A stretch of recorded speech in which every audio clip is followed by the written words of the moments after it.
شروع اللہ کے نام سے جو بڑا مہربان اور نہایت رحم کرنے والا ہے۔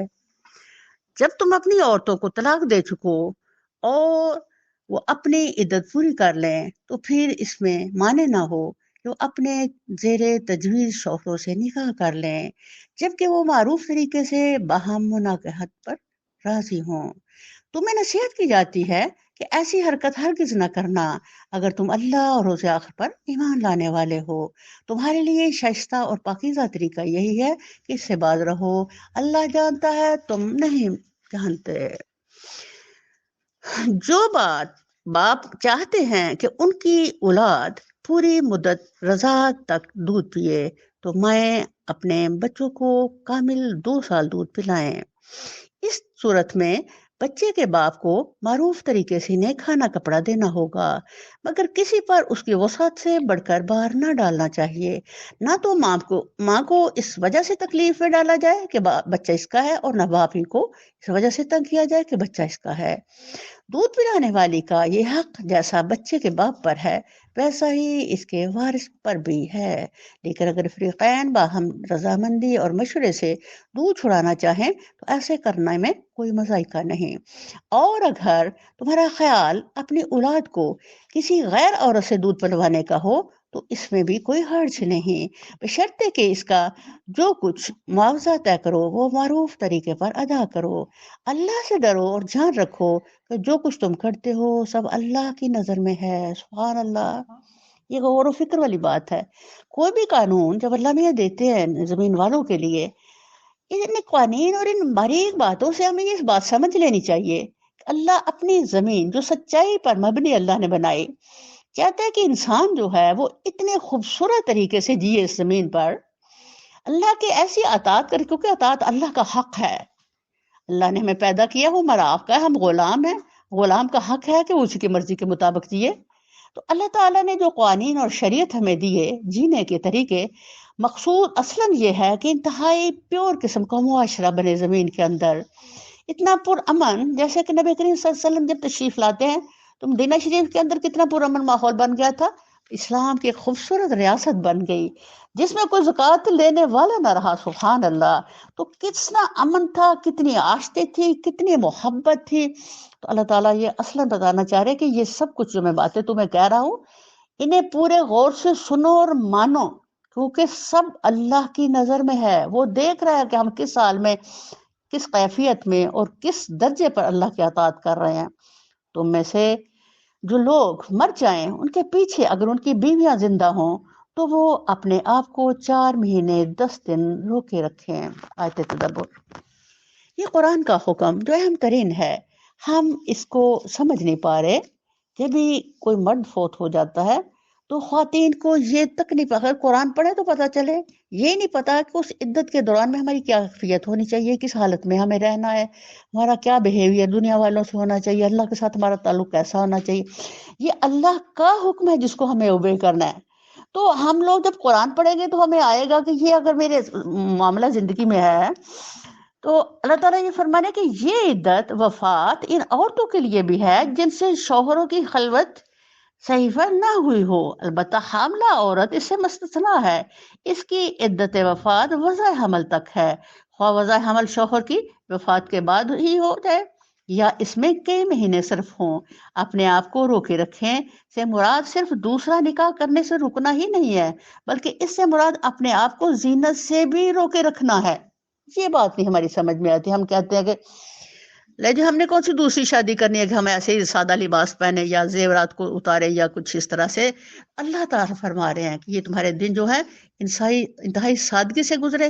سادگی سے گزارنا وہ ایک عبادت بن جائے گی، اللہ کی رضا کا ذریعہ بن جائے گی اور آپ کی عاقبت کا بہترین سرمایہ بن جائے گی۔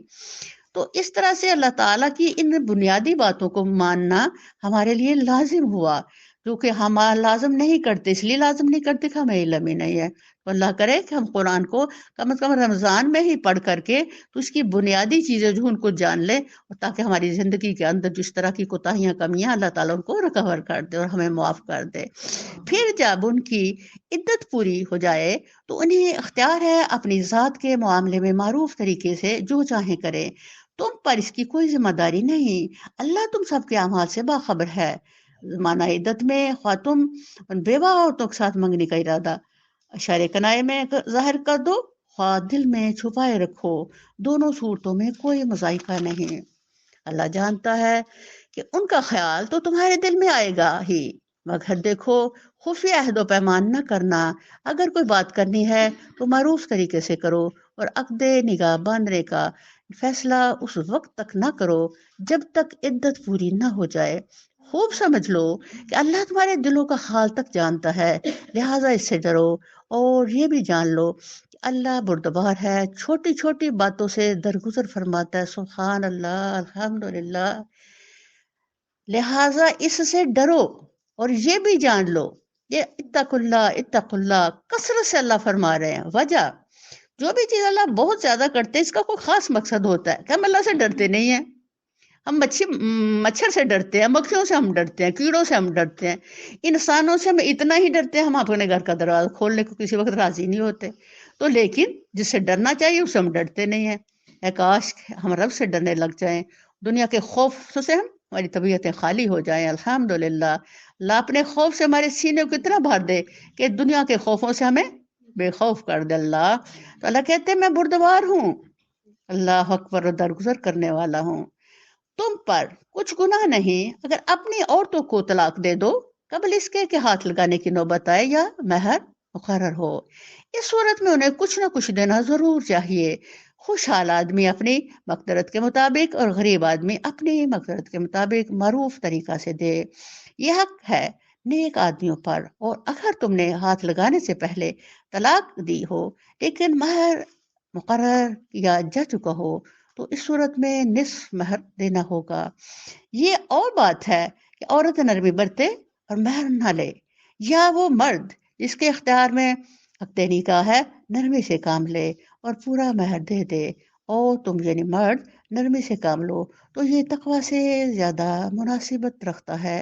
آپس کے معاملات میں فیاضی کو نہ بھولو، تمہارے اعمال کو اللہ دیکھ رہا ہے۔ سبحان اللہ۔ اللہ بار بار تقوی تقوی کہہ رہے، اللہ بس دعا ہی کی جا سکتی ہے کہ اللہ میرے دل تقوی سے بھر دے، اللہ ہمیں متقی بنا دے میرے اللہ، اللہ جو تجھے پسند ہے ہمیں ویسا بنا دے میرے اللہ۔ اپنی نمازوں کی نگہداشت رکھو، یہ خصوصاً ایسی نماز کی جو محاسن صلاۃ کی جامع ہو۔ اصل میں لفظ صلاۃ وسطیٰ استعمال ہوا ہے، وسطیٰ کے معنی ہے بیچ والی چیز کے، اور ایسی چیز کے بھی جو اعلیٰ و اشرف ہو۔ صلاۃ وسطیٰ سے مراد بیچ کی نماز بھی ہو سکتی ہے، اور ایسی نماز بھی جو صحیح وقت پر پورے خشوع اور توجہ الی اللہ کے ساتھ پڑھی جائے اور جس میں نماز کی تمام خوبیاں موجود ہوں۔ اس لفظ کو بیچ کی نماز کے معنی میں لیا گیا ہے، اور بالعموم اس سے مراد عصر کی نماز ہے۔ اسی لیے کہتے ہیں کہ عصر کی نماز ہمیں ضائع نہیں کرنی چاہیے، قضا نہیں کرنی چاہیے۔ اللہ کے آگے اس طرح کھڑے ہو جیسے فرما بردار غلام کھڑے ہوتے ہیں۔ بدامنی کی حالت ہو تو خواہ پیدل ہو خواہ سوار، جس طرح ممکن ہو نماز پڑھو، اور جب امن میسر آ جائے تو اللہ کو اس طریقے سے یاد کرو جو اس نے تمہیں سکھایا دیا ہے، جس سے تم پہلے واقف نہ تھے۔ سبحان اللہ، کیا طریقہ ہے؟ اور تیری زبان ہر وقت اللہ کے ذکر سے تر رہے۔ سبحان اللہ، الحمدللہ، اللہ اکبر، کثرت سے ہمیں پڑھنا ہے۔ تم میں سے جو لوگ وفات پائیں اور پیچھے بیویاں چھوڑ رہے ہوں، ان کو چاہیے کہ اپنی بیویوں کے حق میں یہ وصیت کر جائے کہ 1 سال تک ان کو نہ نفقہ دیا جائے اور وہ گھر سے نہ نکالی جائیں۔ پھر اگر وہ خود نکل جائیں تو اپنی ذات کے معاملے میں معروف طریقے سے وہ جو کچھ بھی کریں اس کی کوئی ذمہ داری تم پر نہیں ہے۔ اللہ سب پر غالب، اقتدار رکھنے والا اور رحیم و دانا ہے۔ اسی طرح جن عورتوں کو طلاق دی گئی ہو انہیں بھی مناسب طور پر کچھ نہ کچھ دے کر رخصت کیا جائے، یہ حق ہے متقی لوگوں پر۔ سبحان اللہ۔ آغاز میں جو متقی کہا گیا اسی متقی کا سفر پورے قرآن میں چلے گا۔ اللہ اکبر کبیرہ۔ اس طرح میں نے آپ کو شروع میں بتایا تھا نا، ہم دیکھیں گے تناسب آیات کا، صورتوں کا، پاروں کا، تو یہ ہے نسبت۔ اس طرح اللہ اپنے احکام تمہیں صاف صاف بتاتا ہے، امید ہے کہ تم سمجھ بوجھ کر کام کرو گے۔ تم نے ان لوگوں کے حال پر بھی کچھ غور کیا جو موت کے ڈر سے اپنے گھر بار چھوڑ کر نکلے تھے اور ہزاروں کی تعداد میں تھے؟ اللہ نے ان سے فرمایا مر جاؤ، پھر اس نے ان کو دوبارہ زندگی بخشی۔ حقیقت یہ ہے کہ اللہ انسان پر بڑا فضل فرمانے والا ہے، مگر اکثر لوگ شکر ادا نہیں کرتے۔ یہ اشارہ بنی اسرائیل کے واقعہ خروج کی طرف ہے۔ یہ مر جو والا، جب وہ جہاں جاتے ہیں اللہ تعالیٰ کے دربار میں، تو اللہ تعالیٰ پھر ان کو موت دے دیتے ہیں، پھر دعا موسیٰ کرتے ہیں، تو پھر اللہ تعالیٰ ان کو دوبارہ سے زندگی بخش دیتے ہیں۔ اسی بات کو اشارے میں دہرایا گیا ہے۔ مسلمانوں، اللہ کی راہ میں جنگ کرو اور خوب جان لو، خوب جان رکھو کہ اللہ سننے والا جاننے والا ہے۔ تم میں کون ہے تو اللہ کو قرض حسنہ دے تاکہ اللہ اسے کئی گنے بڑھا چڑھا کے واپس کرے۔ سبحان اللہ۔ انتہائی خوبصورت آیت ہے قرآن کی، بڑی حوصلہ افزا اور بڑی محبت والی۔ قرض حسنہ سے مراد خالص نیکی کے جذبے سے بے غرضانہ اللہ کی راہ میں مال صرف کرنا ہے۔ اسے اللہ تعالیٰ نے اپنے ذمہ قرض قرار دیا ہے اور وعدہ کرتا ہے کہ میں نہ صرف اصل ادا کروں گا بلکہ اس سے کئی گنا بڑھا کے چڑھا کے واپس کروں گا۔ اب یہ دیکھو، جب یہ قرآن کی یہ آیت آئی تو منافقینوں نے شور کرنا شروع کر دیا، اور یہود نے کہ لو جی، مسلمانوں کا رب تو غریب ہو گیا، نعوذ باللہ من ذالک۔ تو اللہ تعالیٰ کیا فرماتے ہیں؟ گھٹانا بھی اللہ کا اختیار ہے اور بڑھانا بھی، اور اسی کی طرف تمہیں پلٹ کر جانا ہے۔ پھر تم نے اس معاملے پر بھی غور کیا جو موسیٰ کے بعد سرداران بنی اسرائیل کو پیش آیا تھا۔ انہوں نے اپنے نبی سے کہا ہمارے لیے ایک بادشاہ مقرر کر دو تاکہ ہم اس کی راہ میں جنگ کریں۔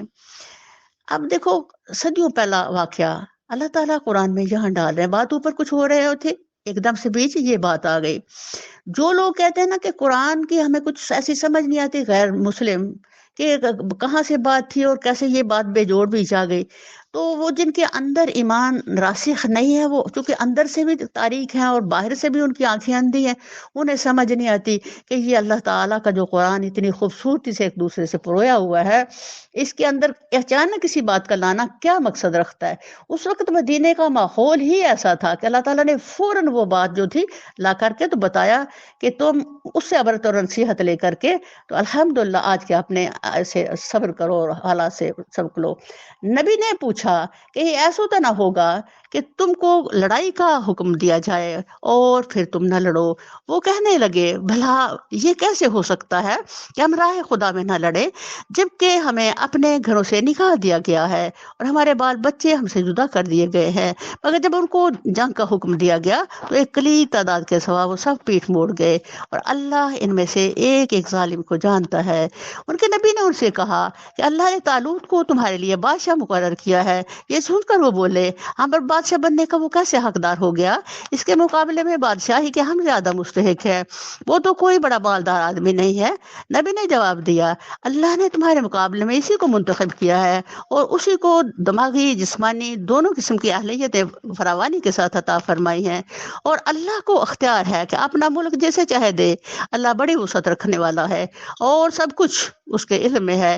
اس کے ساتھ ان کے نبی نے ان کو یہی بتایا کہ خدا کی طرف سے اس کے بادشاہ مقرر ہونے کی علامت یہ ہے کہ اس کے عہد میں وہ صندوق تمہیں واپس مل جائے گا جس میں تمہارے رب کی طرف سے تمہارے لیے سکون قلب کا سامان ہے، جس میں آل موسیٰ اور آل ہارون کے چھوڑے ہوئے تبرکات ہے، اور جس کو اس وقت فرشتے سنبھالے ہوئے ہیں۔ اگر تم مومن ہو تو یہ تمہارے لیے بہت بڑی نشانی ہے۔ پھر جب طالوت لشکر لے کر چلا تو اس نے کہا ایک دریا پر اللہ کی طرف سے تمہاری آزمائش ہونے والی ہے، جو اس کا پانی پیے گا وہ میرا ساتھی نہیں، میرا ساتھی صرف وہ ہے جو اس سے پیاس نہ بجھائے۔ ہاں، ایک چلو کوئی پی لے تو کوئی پی لے، مگر ایک گروہ قلیل کے سوا وہ سب اس سے سیراب ہوئے۔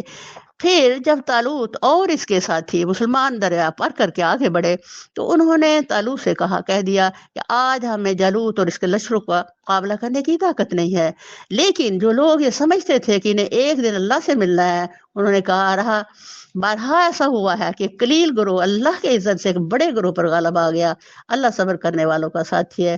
اور جب وہ جالوت اور اس کے لشکروں کے مقابلہ پر نکلے تو انہوں نے دعا کی، اے ہمارے رب ہم پر صبر کا فیضان کر، ہمارے قدم جما دے اور اس کافر گروہ پر ہمیں فتح نصیب کر۔ آخر کا اللہ کے اذن سے انہوں نے کافروں کو مار بھگا دیا اور داؤد نے جالوت کو قتل کر دیا، اور اللہ نے اسے سلطنت اور حکمت سے نوازا اور جن جن چیزوں کا چاہا اس کو علم دیا۔ اگر اس طرح اللہ انسانوں کے ایک گروہ کو دوسرے گروہ کے ذریعے ہٹاتا نہ رہتا تو زمین کا نظام بگڑ جاتا، لیکن دنیا کے لوگوں پر اللہ کا بڑا فضل ہے کہ وہ اس طرح دفع فساد کا انتظام کرتا رہتا ہے۔ یہ اللہ کی آیات ہیں جو ہم ٹھیک ٹھیک تم کو سنا رہے ہیں۔ اے محمد صلی اللہ علیہ وسلم، تم یقیناً ان لوگوں میں سے ہو جو رسول بنا کر بھیجے گئے ہیں۔ وما علینا الا البلاغ۔